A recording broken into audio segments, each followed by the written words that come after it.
Hi everyone, my name is Stacy and welcome to my channel. Today we will paint the watercolor nude figure. I will use only two watercolor paints, the quinacridone magenta and quinacridone gold. The watercolor paper 300 GSM.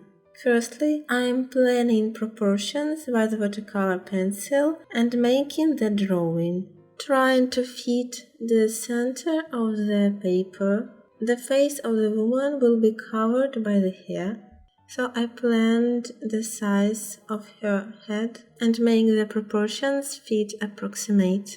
I decided to make light parts by the quinacridone gold. I started from them and the shadows will be by the quinacridone magenta. The first plan, the thing that is closest to us, is the leg, so I will make the border contrast on the sides.